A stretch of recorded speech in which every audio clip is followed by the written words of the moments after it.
பல ஆதிக்க சாதி பேர்கள் பல ஊர்ல பேர் இருக்குது.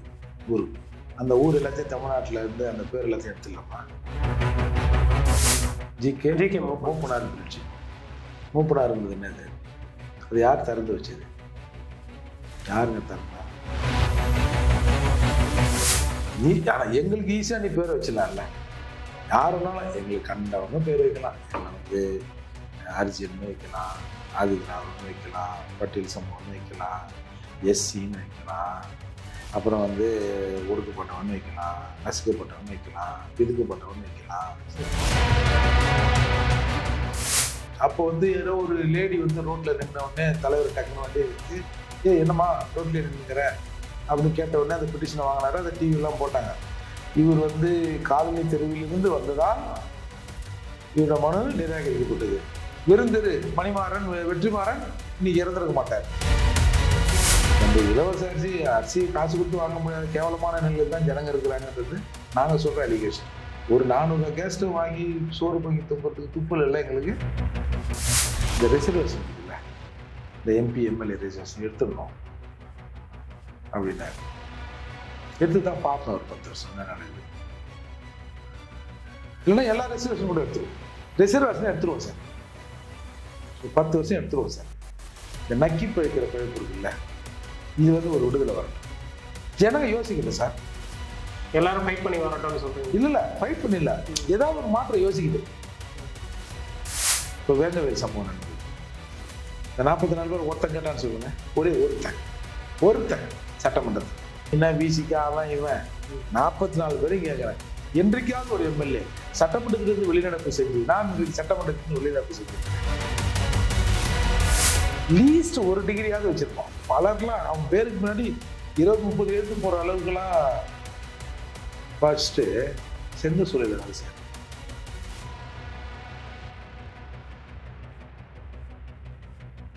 நியூஸ் ஸ்கொயர் நேயர்களுக்கு வணக்கம். சமீபத்தில் தமிழ்நாடு அரசு சார்பில் ஒரு முக்கியமான அறிவிப்பு வெளியிடப்பட்டிருந்தது. சட்டமன்றத்தில் முதல்வர் அவர்கள் பேசியிருந்தாரு. தீண்டாமையையும் ஆதிக்கத்தின் அடையாளமாகவும் இருக்கக்கூடிய காலனி அப்படின்ற ஒரு சொல்லை வந்து இனிமே யூஸ் பண்ணக்கூடாது அப்படின்றதுக்காக அரசு வந்து முடிவெடுத்திருக்கோம் அப்படின்னு சொல்லி முதல்வர் அவர்கள் சட்டமன்றத்தில் பேசியிருக்காரு. அரசு ஆவணங்கள்ல இந்த காலனின்ற அந்த வார்த்தையை இனிமே பிரயோகிக்க மாட்டோம் அப்படின்றத ஒரு முக்கிய முடிவாக எடுத்திருக்கிறதா முதல்வர் அவர்கள் பேசியிருக்காரு. இது தொடர்பாக பேசுவதற்காக நம்முடைய ஏர்போர்ட் மூர்த்தி அவர்கள் இணைந்திருக்கிறார். வணக்கம் சார். சார், இப்போ முதல்வர் எடுத்திருக்கக்கூடிய இந்த முக்கியமான முடிவை நீங்க எப்படி பாக்குறீங்க சார்? என்னத்துக்கு எடுத்தாரா? இல்லை எதுக்கு எடுத்தாரா? சும்மா இருக்குன்னு எடுத்துட்டாரா? எதுக்காக எடுத்தாரா? யாருக்காக எடுத்தாரா? சார், ஒரு ஆதிக்க மனப்பான்மையோட இருக்கிறதா மக்கள் பயன்பாட்டில் இருக்கக்கூடிய எந்த பெயரை வந்து அந்த காலனின்ற அந்த சொல்ல வந்து சொல்லாடலாம் யூஸ் பண்ணக்கூடாது அப்படின்ட்டு சொல்லியிருக்காரு. பல ஆதிக்க சாதி பேர்கள் பல ஊர்ல பேர் இருக்குது ஊருக்கு. இப்போ அந்த ஊர்ல இருக்கிறவங்க எல்லாருமே அந்த ஆதிக்க எண்ணத்தோடு இருக்கிறார்கள் என்ற அடிப்படையில் அந்த ஊர் எல்லாத்தையும் தமிழ்நாட்டில இருந்து அந்த பேர் எல்லாத்தையும் எடுத்துடலாமா? எடுப்பீங்களா? சரி, ஏற்கனவே அரசு எடுத்திருக்கக்கூடிய முக்கியமான முடிவுல ஒண்ணு அந்த பெயருக்கு பின்னாடி இருக்கக்கூடிய சாதி பெயர் அது இருக்கக்கூடாது அப்படின்னு சொல்லி ஏற்கனவே எடுத்திருந்தாங்க. இப்ப ஃபார் எக்ஸாம்பிள் ஒரு தெருவுல வந்து ஒரு குறிப்பிட்ட சாதி பெயர்ல இருந்ததுன்னா யார் சார் எடுத்தா? திமுக வந்ததுக்கு பிறகுதானே சார். நேரா இப்படியே நேரா போகும், தேவரசில இருந்து நேரா உள்ள போகும். அப்படி அண்ணாந்து பார்த்தோம்னா மேல ஒரு பிரிட்ஜ் வரும். சரிங்க, அது என்ன பிரிட்ஜ்? அது சொல்லுங்க, போய் பார்த்துருவாங்க. GK Moopanar bridge. மூப்பனாருங்கிறது என்னது? அது யார் திறந்து வச்சது? யாருங்க திறந்தா? சொல்லுங்க. கருணாநிதி. பின்ன சும்மா இதெல்லாம் ஒரு கதை. நீ எங்களுக்கு ஈஸியா நீ பேர் வச்சிடலாம்ல. யாருனாலும் எங்களுக்கு கண்டவங்க பேர் வைக்கலாம். எங்களை வந்து அர்ஜுன்னு வைக்கலாம், ஆதித்ராவின்னு வைக்கலாம், பட்டேல் சமூகம்னு வைக்கலாம், எஸ்சின்னு வைக்கலாம், அப்புறம் வந்து ஒடுக்கப்பட்டவன் வைக்கலாம், நசுக்கப்பட்டவன் வைக்கலாம், பிதுக்கப்பட்டவன் வைக்கலாம், ஒதுக்கப்பட்டவன் வைக்கலாம். அதைதான் சொல்லும். எனக்கு தானே பேர் இருக்கு, நான் தானே பேசுவேன். எனக்கு நீங்களா பேசுவீங்க? என்ன வேணாலும் வைக்கலாம். அது வந்து தலித்துன்னு வைக்கலாம். என்ன வேணாலும் எங்களுக்கு பேர் வச்சு. நாங்க அனாதை தானே, கேட்கறதுக்கு ஆள் இல்லாத ஆளுங்க தானே எங்க சமூகம். அதெல்லாம் நீங்க என்ன வேணாலும் வச்சுக்கலாம், வச்சுங்க. வேற என்ன சொல்றது? இல்லை எப்படி லைக் இது ஒரு சேஞ்சா இருக்கும் அப்படின்னு எதிர்பார்க்குறாங்க எல்லாருமே. நான் ஒரு பெட்டிஷன் அப்படி எதாச்சியாக தான் என் கையில் இருந்தது சரி. பார்த்தேன். தருணர் சௌரி அம்மாள், பெண், வயது 46, கணவர் பெயர் வெற்றிமாறன், 481 காலனி தெரு. கரெக்டு தான், அவர் எடுத்துட்டாருல. இப்போ இதுக்கப்புறம் இதுனா வெறும் தெருன்னு வருமோ, காலனின்னு வராதுன்னு நினைக்கிறேன். சரி, வெறும் தெரு. இதுக்கப்புறம் ஜமீன் தேவர் குளம். என்ன ஊரு? காலனி தெரு, ஜமீன் தேவர் குளம். இப்ப இந்த ஜமீன் தேவர் குளத்தை எடுத்துருவாரா? வெறும் குளம், ஜமீன் குளம் சார் தெரியலையே. ஜமீனா கூட அது ஒரு ஆதிக்கம். வெறும் குளம் வச்சிருமா? சரி. கோவில்பட்டி தாலுகா, தென்காசி மாவட்டம். பெட்டிஷன் யாருக்குன்னா மாண்புமிகு தமிழக முதல்வர் அவர்கள், தலைமைச் செயலகம், செயின்ட் ஜார்ஜ் கோட்டை. தீக்குளித்து இருந்த எனது கணவர் வெற்றிமாறன் உயிரிழப்பிற்கு நீதியும் நிவாரணமும் கோருதல் தொடர்பாக. அன்புடையர் ஐயா, நான் மேற்கண்ட முகவரியில் வசித்து வருகிறோம். எங்களுக்கு ஒரு மகள், 2 மகன் உள்ளனர். கூலி வேலை செய்து ஜீவனம் செய்து வருகிறோம். என் கணவர் வெற்றிமாறன் தமிழ்நாடு பறையர் பேரவை தலைவராக இருந்து ஏழை எளிய அடித்தட்டு மக்களின் நியாயமான உரிமைகளுக்காக போராடி வந்தார். நாங்கள் இருவரும் ஜமீன் தேவர்குளம் ஊராட்சியில் பொது ஊராட்சியாக இருந்தது. தற்போது பட்டியல் இனத்திற்கான ஊராட்சியாக மாறி உள்ளது. நான் மற்றும் எனது கணவர் தேர்தலில் போட்டியிட வேட்புமனு தாக்கல் செய்திருந்தோம். சரிபார்த்து வாங்கிய அதிகாரிகள் பிறரின் தூண்டுதலால் தாங்கள் முன்பு செய்து வந்தவைகளை தொடர்ந்து செய்ய தாங்களே ஒரு வேட்பாளரை நிறுத்தி மற்ற வேட்பாளர்களை தடுத்தும் கூட்டி சதி செய்து எங்களின் மனுக்களை எவ்வித முகாந்திரம் இல்லாமல் தள்ளுபடி செய்ய வைத்தனர். இது குறித்து மாவட்ட நிர்வாகத்தின் கவனத்திற்கு உடனடியாக கொண்டு சென்று தீர்வு ஏற்படாததால் தமிழக அரசிடம் முறையிட சென்னைக்கு வந்தவர் இயலாமையால் மனமுடைந்து, அதாவது ரோட்ல நின்று பாக்குறாரு. அப்போ ஏதோ ஒரு லேடி ரோட்ல நின்ன உடனே தலைவர் டக்குன்னு வண்டியை எடுத்து, என்னம்மா ரோட்ல நின்னுங்கிற அப்படின்னு கேட்ட உடனே அந்த பெட்டிஷனை வாங்கினாரு. அதை டிவி எல்லாம் போட்டாங்க. அதை பார்த்து இவர் ரோட்ல நின்று பார்த்துக்கிறாரு, பார்க்க முடியல. செக்ரட்டரியேட் போயிருக்காரு, பார்க்க முடியல. அண்ணா அறிவாலயம் வந்திருக்காரு, பார்க்க முடியல. அதுக்கப்புறம் முதல்வரின் வீட்டுக்கு வந்து தமிழக முதல்வர் வீட்டின் அருகில் 27/9/2021 தீக்குளித்து 4/10/2021 கீழ்ப்பாக்கம் அரசு மருத்துவமனையில் சிகிச்சை பலனின்றி சிகிச்சையின் போது உயிரிழந்தார். சார் 27/9 ஆட்சியில இருந்திருக்காங்க சார். இப்பதான் சார் ஆட்சிக்கு வந்தாங்க. அப்பதானே வந்தாங்க. ஆட்சிக்கு வந்த உடனே உள்ளாட்சி தேர்தல் நடந்தது இல்ல. அதுல எங்கள் குடும்பம் அவரின் வருமானத்தை ஆதாரமாக கொண்டே இருந்தது. இப்போது அதற்கும் வாய்ப்பு இல்லாமல் போய்விட்டது. எனவே முதல்வர் ஐயா, எங்கள் குடும்ப வாழ்வாதாரத்தை கருணையோடு பரிசீலித்து எங்கள் குடும்பத்தில் டிப்ளமோ இன் மெக்கானிக்கல் இன்ஜினியரிங் படித்த எனது மகன் விஜயகுமாருக்கு கருணையின் அடிப்படையில் அரசு வேலை வழங்கி எங்களை வாழ வைக்க தாழ்மையோடு கேட்டுக்கொள்கிறேன்.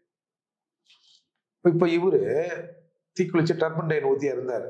இன்னமும் நான் போறப்பெல்லாம் அந்த போதான் வீட்டுக்கு போவேன். போகும்போதெல்லாம் ஒரு ஞாபகம் வரும்.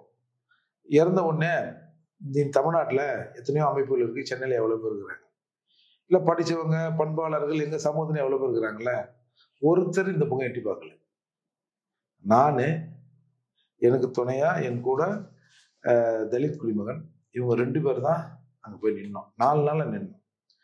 எவ்வளவோ போராட்டம் பண்ணி என்னென்னவோ பண்ணி பார்த்தா அப்போ ஒரு பெரிய ஒரு டிசி ஒருத்தர் இருந்தாரு. ஐயோ, நான் டிஆர்ஓ கிட்ட சொல்லி அந்த பையனுக்கு அரசுக்கு ரெக்கமெண்ட் பண்ணி ஒரு வேலையெல்லாம் வாங்கி கொடுத்துருங்க சார். இதெல்லாம் நடக்காது சார், பொய் சார். நீங்க இங்க இருப்பீங்க, நாளைக்கு இன்னொரு நாள் வேற எங்கன்னா இருப்பீங்க, ரெவென்யூ சம்மந்தப்பட்டவங்க வரட்டும்னு நாங்கள் சொன்னோம். உடனே ஒரு 50-100 போலீஸை போட்டு டார்ச்சர் பண்ணி எப்படியோ அந்த செத்த பாடியை கொண்டு போய் புதைக்கிறதுக்கான வழியை செஞ்சுட்டாங்க. நான் இந்த சௌரி அம்மாவை கூட கூட்டிக்கிட்டு கிட்டத்தட்ட அப்போ யாரோ ஒரு ஐஏஎஸ் அதிகாரி மேலே போட்டிருந்தாங்க. 1 மாசத்துக்குள்ள பெட்டிஷன் எல்லாத்தையும் அந்த அம்மா கிளியர் பண்ணுவாங்க. இப்போ இருக்காங்களா என்னன்னு தெரியல. வந்த புதுசுல அதோ வருது அதோ வருதுன்னாங்க. இப்போ அது என்னன்னு தெரியலன்னு வச்சுங்களேன். நானே கிட்டத்தட்ட ஒரு 3-4 தடவை அந்த குடும்பத்தை கொண்டு போய் புகார் மனுவை கொடுத்துருப்பேன். ஒரே ஒரு சின்ன கல்லை தூக்கி போடல இந்த விஷயத்துல. இவர் சட்டம் நடந்து முடிந்த சட்டமன்ற தேர்தலில் போட்டிடுறாரு. அந்த சட்டமன்ற தேர்தல் தான் திமுக ஜெயிக்குது. அடுத்த உடனே உள்ளாட்சி மன்ற தேர்தல் நடத்துறாங்க. ஒரு 75 ரூபா நீ வரி கட்டல, பெண்டிங் இருக்கு. சட்டமன்றத்துக்கு உள்ளாட்சி தேர்தலுக்கு எவ்வளவு, ஒரு 1-1.5 வருஷம் தான் வித்தியாசம். சரி, வரி கட்டலன்னு சொல்றாங்க. சரி, நீ போய் வரி கட்டு அந்த மனு ஏத்துக்கிறோம்னு பொதுவாக அந்த ஊராட்சிகள்ல ஒரு ஸ்டாஃப் போட்டு வச்சிருப்பாங்க. அந்த வரி கட்டையெல்லாம் ஒருத்தன் வச்சிருப்பாரு, புக்கெல்லாம். இவன் வெற்றிமாறன் வந்து அங்கே வரான், நீ கிளம்பி போயிடு அப்படின்னு அந்த அம்மா அந்த பீரோவை பூட்டின்னு போயிடுது. இவர் ஃபோன் பண்ணுறாரு, எங்கம்மா நான் வந்து கலெக்டர் ஆஃபீஸுக்கு போய்க்கிறேன், கலெக்டர் திடீர்னு மீட்டிங் கூப்பிட்டாரு. 2 நாளாக அந்த அம்மா செக்ஷனுக்கே வரல. எப்படி பில் போடப்படும், வரி எப்படி கட்டப்படும்? அப்போ சட்டப்பூர்வமாக நீ வரி கட்டாததா, உன்னை நாங்கள் வரி கட்ட விடாததா, நீ வரி கட்டாததா, உன்னோட ஃபார்ம் ரிஜெக்ட். அவர் அங்கே ஆர்ஓ கிட்ட போறாரு, கலெக்டர் கிட்ட போறாரு, தேர்தல் நடத்த அதிகாரி கிட்ட போறாரு, ஒன்றும் நடக்கல. சிஎம் கிட்ட போனா என்ன நடக்குன்றாரு, அவரும் மேலே போயிட்டார். இப்போ இதுக்கு என்ன தீர்வு? இப்போ இவர் வந்து காலனி தெருவிலிருந்து வந்ததால் இவரோட மனு நிராகரிக்கப்பட்டது. இப்ப வெறுந்திறன் வந்தா இல்ல இந்த முடிவை திமுக அரசு பதவியேற்ற உடனே நடத்தியிருந்தா விருந்திரு மணிமாறன் வெற்றிமாறன் இன்னைக்கு இறந்திருக்க மாட்டார். அப்படி எடுத்துக்கலாமா? இல்ல இதை எப்படி பாக்குறதுன்னு தெரியல. இது கண்டிப்பா அரசு நடவடிக்கை எடுத்திருக்கணும், ப்ராப்பரா எடுத்திருக்கணும். பின்னாடி இருக்கக்கூடிய தவறெல்லாம் இன்வெஸ்டிகேட் பண்ணி ப்ராப்பரா ஹேண்டில் பண்ணணும் அப்படின்றதுதான் நம்மளால இப்ப அனலைஸ் பண்ண முடியுது. அப்போ இப்ப இது இந்த பேர் எடுத்ததால என்ன ஆயிடுது எங்களுக்கு? இல்ல இது தாண்டி வந்து அவங்க ஒரு ரிமார்க்கபிளான அச்சீவ்மெண்டா பேசுறாங்க சார். யாரு? டிஎம்கே சைட்ல இருந்து, அரசு தரப்புல இருந்து பேசுவாங்க பேசுவாங்க பேசுவாங்க. வேற இலவச அரிசி கொடுத்துருக்கோன்னு பாரு, பொங்கலுக்கு வந்து வேட்டி சேலை கொடுக்குறது தெரியுமான்னு. அந்த இலவச அரிசியை காசு கொடுத்து வாங்க முடியாத கேவலமான நிலையில தான் ஜனங்க இருக்கிறாங்கன்றது நாங்க சொல்ற அலிகேஷன். நீங்க என்ன சொல்றீங்க? இலவசமா அரிசி தரோம், இலவசமா கேஸ் ஸ்டவ் தந்தாங்க ஒரு காலத்துல. ஒரு 400 ரூபாய் கேஸ் ஸ்டவ் வாங்கி சோறு பொங்கி துப்புறதுக்கு துப்புல இல்லை எங்களுக்கு. இன்னும்ல ஃப்ரீ பீஸ் வந்து எல்லாரும் மாதிரி நம்ம சொல்ல முடியாது சார். எல்லாருக்கும் எல்லா மக்களுக்கும் கொண்டு போய் சேர்க்கணும் அப்படின்றது அரசோட முக்கிய முடிவா இருந்தது அந்த சமயத்துல. அவன் புள்ள அதான் அவர் கல்யாணம் பண்ணி போறான், அவரு புள்ள பெற்று போறான், அந்த புள்ளைக்கு கஞ்சி ஊத்த வக்கு இருக்காதான். இலவசமா நீங்க அரிசி ஊத்தினா நாங்க கஞ்சி வச்சு குடிப்போம். சரி, ஏழ்மையான இருக்கக்கூடிய நிலைமையில இருக்கவங்க எல்லாருக்கும் போய் சேரணும். எவ்வளவு நாளைக்கு இந்த இலவச அரிசி கொடுப்பீங்க? இன்னும் எவ்வளவு நாளைக்கு நாங்க ஏழ்மையில இருப்போம்? அதுக்காக ஒண்ணு சொல்லுங்க சார். அதை தாண்டி வந்து நிறைய முன்னெடுப்புகள் எடுத்திருக்காங்கல்ல சார். இப்ப ஒவ்வொரு ஊர்லயும் வந்து ஐடி பார்க் டெவலப் பண்ணதும் திமுக ஆட்சியில தானே சார். இருக்கட்டும். பணக்காரன் ஆகி கொண்டே போகிறான், ஏழையாகி கொண்டே போகிறான்.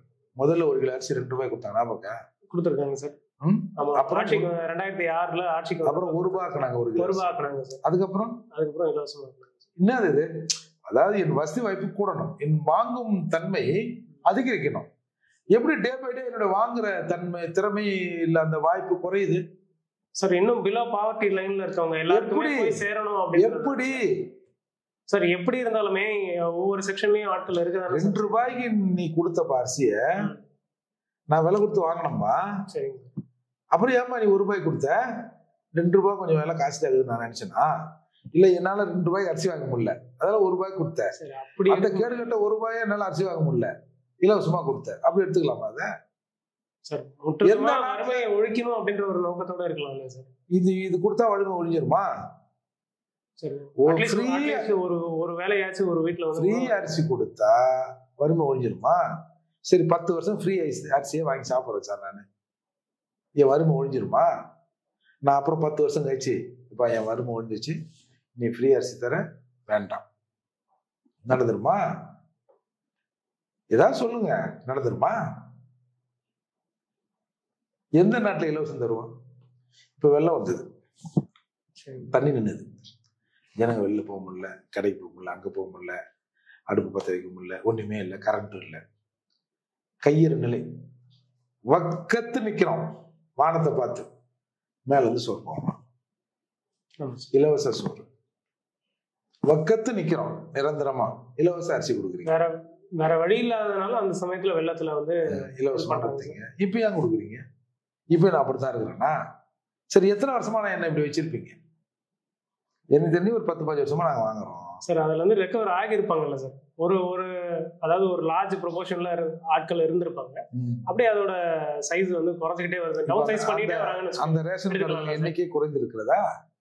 குறைஞ்சிருக்க வாய்ப்பு இருக்குல்ல. 2.5 கோடி பேர் வந்து அப்ளை பண்றாங்க. இது வந்து எல்லாருக்குமே கொடுக்குறாங்க சார், பிடிஎஸ் மூலமா. 2.5 கோடி ரூபாய் வந்து 2.5 கோடி பேர் 1000 ரூபாய் கொடுத்து அப்ளை பண்றாங்க சார். அப்ப 2.5 கோடி பேர் ஏழ்மையில இருக்கிறானா?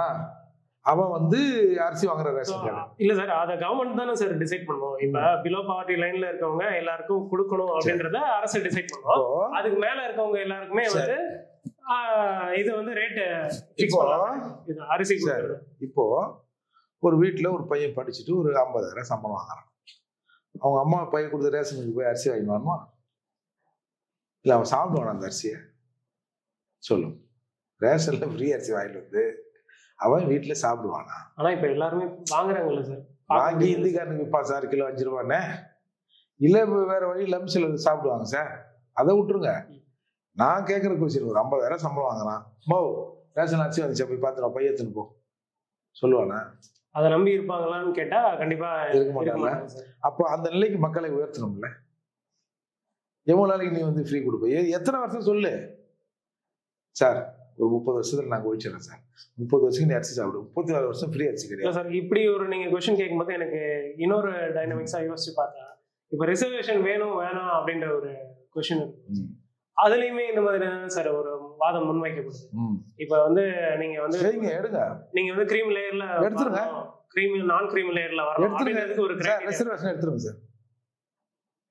கோபால் பிரவீன் ஒன்று வந்தது சார். அதுக்கப்புறம் அந்த அவர் எனக்கு அந்த பேர் டக்கு ஞாபகம் வரல. அவர் வந்து ஒரு ஆய்வறிக்கை வெளியிட்டார். ஒரு 10 வருடங்களுக்கு எஸ்சி மக்களுக்கு வழங்கப்படுகிற இந்த ரிசர்வேஷன் இருக்குல்ல, இந்த எம்பி எம்எல்ஏ ரிசர்வேஷன் எடுத்துடணும் அப்படின்னாரு. எடுத்துதான் பார்ப்போம் ஒரு 10 வருஷம் என்ன நடக்குது. இல்லைன்னா எல்லா ரிசர்வேஷன் கூட எடுத்துருவோம்.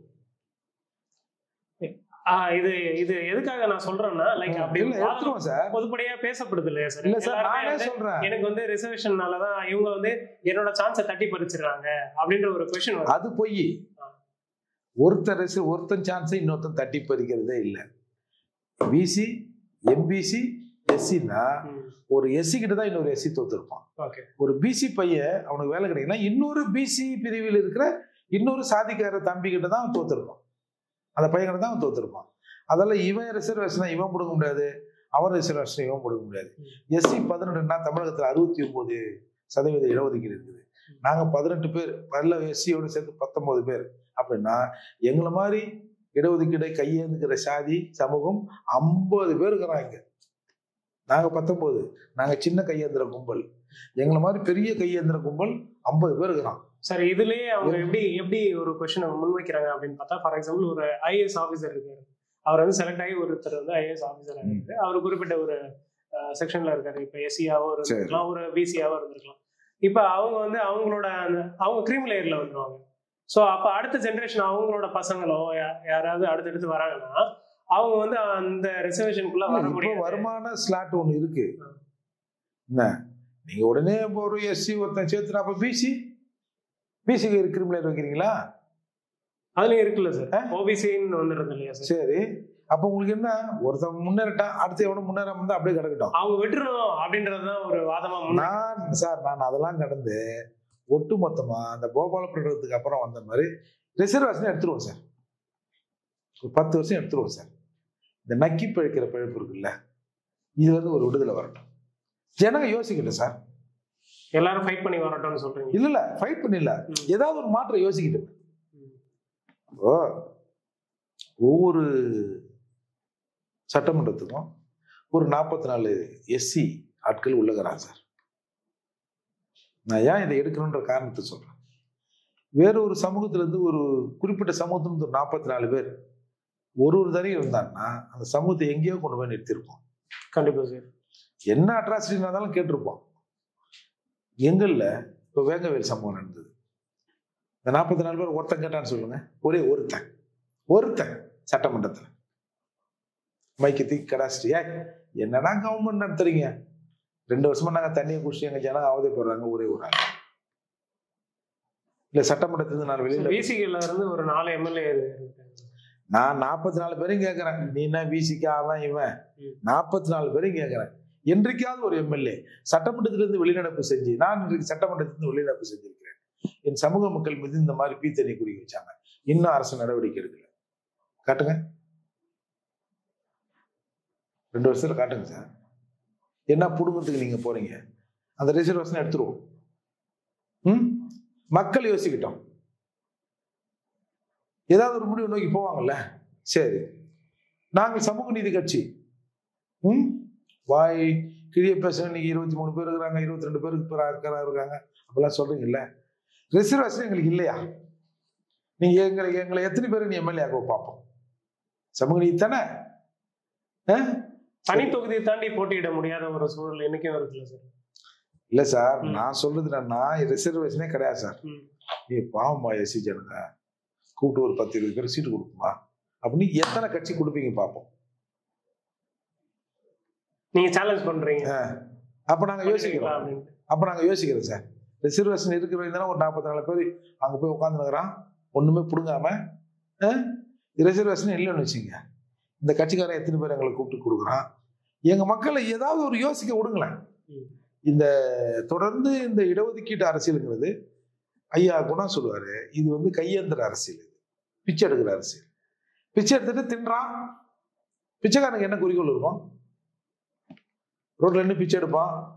அந்த டே அவங்க கலெக்ஷன் ஆச்சுன்னா ஒரு கோட்டரை சரக்கு போடுவான், எங்கன்னா பிளாட்ஃபார்ம் ரயில்வே ஸ்டேஷன்ல போய் தூங்குவான். திரும்ப காலைல எழுந்துச்சு ஐயா ஐயா போடுங்க போடுங்கன்னு. அவ்வளவுதானே. அதான் சொல்றாரு, இது ஒரு திருவோட்டு அரசியல். இது வேற ஒரு அரசியல் அவர் சொல்றாரு. நம்ம குறிப்பிட்ட ஜனங்க சொல்ல வேணாம், இவங்களா முடிவு பண்ணிக்கிட்டுமே. அப்படி பண்ணா எப்படி இருக்கும்? அப்படி பண்ணாதான் இதுக்கெல்லாம் தீர்வு வரும்னு அவங்க சொன்னாங்க. அது பல தரப்புல அது ஏதோ ஒருத்தர் 2 பேர் இங்க வரது நீங்க கெடுத்துடுறீங்க அப்படி இப்படின்னாங்க. இப்போ ரிசர்வேஷன்ல அரசு வேலைகளில் போனவங்க 2% தான் சார். முன்ன 98 பேர் வெளியில தான் சார் இருக்கிறாங்க. இந்த 2 பேருக்காக 98 பேர் ஏன் சார் ஏச்சி பேச்சு வாங்கணும்?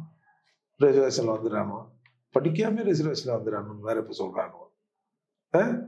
நாங்க இவர்களை தாண்டி படிச்சல. அதுக்கு தாண்டி ஒரு வாதம் வைக்கப்படுறது என்னன்னா, என்னோட வாய்ப்பை இவன் தட்டி படிச்சிடறான் அப்படிங்கிற வாதம்னா பொதுவா வெளியில இருக்கக்கூடிய அது முட்டா பயலுங்க பேசுற வாதம்.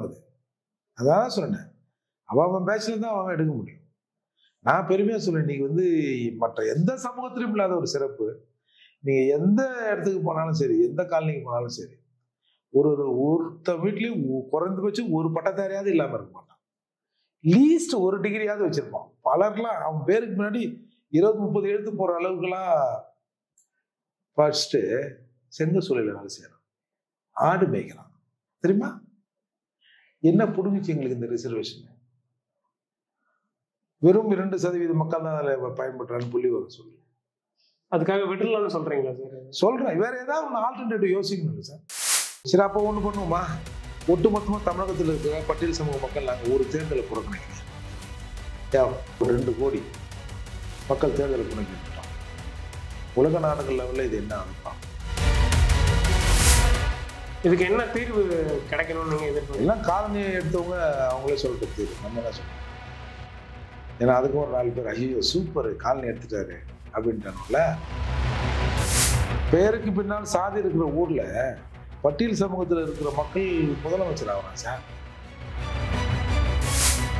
அதிமுக ஆட்சியில சட்டமன்றத்தோட சபாநாயகராக இருந்தார் தனபால் அவர்கள். இருக்கட்டும், என்ன பதுக்கு ஜெயலலிதா அவர்கள் உட்கார வச்சிருந்தாங்க. சரி, ஒரு நல்ல விஷயம், பாராட்டுவோம். என்ன சார், அது ஒரு முக்கியமான முடிவு. இந்த சாதியை ஒழிச்சிட்டீங்க, இப்போ காலனி என்ற பேர், அந்த பேரையை ஒழிச்சிட்டீங்க. உடனே இப்போ திமுகவில் அடுத்து ஒரு முதலமைச்சரா ஏதாவது ஒரு பட்டியல் சமூகத்துக்காரன் அறிவிப்பீங்கன்னா, எங்களுக்கு அம்பேத்கர், கலைஞர் தெரு, அந்த தெரு, இந்த தெருன்னு வைக்கிறதுல எந்த ஊர் தெருதான் போய் அம்பேத்கர் தெருன்னு ஒன்று, அந்த நாயக்கர் பட்டி, இந்த நாயக்கன் பட்டி, அந்த முதலியார் பட்டி, இந்த முதலியார் பட்டிலாம் எடுத்துட்டு பார்ப்போம். செய்தவை திரும்ப செய், இதெல்லாம் சாதி ஒழிஞ்சு விடாது. அவங்க என்ன சொல்றாங்க, அந்த இன்பேலன்ஸ்ன்றாங்க. இந்த இன்பேலன்ஸ் எப்பயுமே சமூகத்தில் ஒரு பதட்டத்தை உருவாக்கும். எப்பயுமே அது சமூகத்துக்கு நல்லதில்லை. அதனால கொஞ்சம் போல இவனுக்கு சிறப்பு சலுகைகள் கொடுத்து கொஞ்சம் தூக்கி விடுங்க. அதால எனக்கு அப்புறம் இந்த மாதிரி தாக்குதல் நடக்கக்கூடாதுன்றதுக்காக நான் இந்த வழக்கை நடத்தி முடிப்பேன்றான். அவன் தான் இந்த நாட்டின் சிஎம் ஆகும். வருங்கால முதல்வர் திருமாவளவன் எழுத முடியல, மக்களின் முதல்வர்னு எழுதுறான். அப்ப இப்ப இருக்கிற முதல்வர் யாருக்கான முதல்வர் தெரியுதா? சீப்பை ஒழிக்க வச்சா திரும்ப அந்த மாதிரி வேலை செய்யணும். No use.